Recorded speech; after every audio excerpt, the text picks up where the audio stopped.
A child's smile is puzzling. There's a spark in his grin that dances and jumps from his cheeks, pulling at the corners of his mouth, erasing every dark shadow with its innocence. Something beautiful in the way he picks up puzzle pieces and appraises them like the treasures they are. His smile, stunning and contagious in its scarcity. Like his world is a checkerboard, he skips diagonally to conclusions, jumping over blinding waves of the spectrum. Brilliant in his intensity. Exhausting in his enthusiasm. And human. He is human.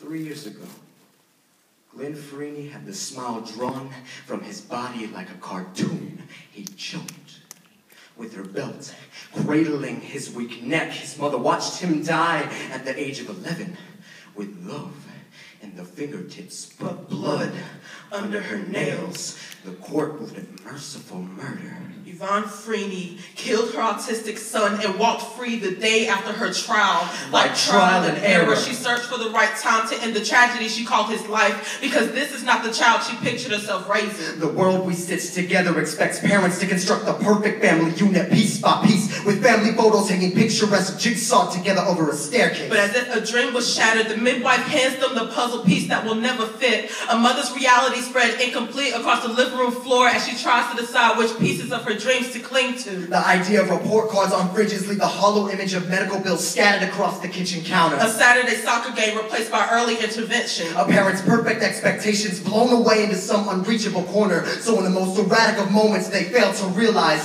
a diagnosis is not a death sentence. The blood on your hands will not fade because you think you were merciful, like a child could only find a life in death. You may scream to God for the child that was never born, but do not mourn for the one you were gifted, because he is alive. As a parent, it is your responsibility to mold yourself so you conform to them. Become the corner pieces that stand guard at the borders. You did not lose your child to autism. You lost your child to your own expectations. So when Yvonne Freeney printed an expiration date for his son, the court felt responsible to recast this woman's broken dreams. Felt that a mother who never had the option of squeezing her son into the perfect place could only be a victim. When Yvonne Freeney took her son out of the picture, the court ruled that killing a person with autism was less than murder. Just like Angelica Ariyama, 20 years old, drowned by her mother who first tried to electrocute her. Joanna Ariyama only served 3 years in prison.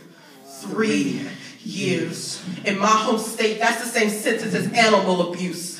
Ajit Singh forced to drink bleach, 7 years served. Tracy Latimer gassed by her father, 6 years served. Daniel Lubner burned alive, 5 years served. Gabriel Brett asphyxiated, 4 years served. Pierre Pascu, 3 years. Scarlett Chin, 2 years. Charles Blaze, 1 year. Ryland Rochester, No time served. Johnny Churchy, Chad Jackson, Zara Baker, Jude Mira. There are too many stories of loss. Too many puzzle pieces for us to connect in 3.5 minutes. We all need to stop searching for symmetrical lines within spectrums and admire the way that each light bends differently. Disregard the completed image on the front of the box and instead learn to find the beauty in what is in front of you. The song in their eyes, The voice in their breath. the love in their soul, and unlock it.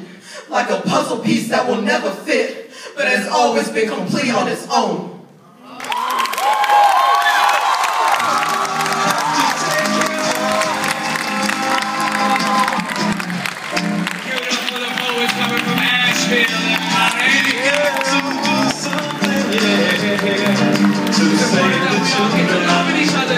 Everybody in here is beautiful.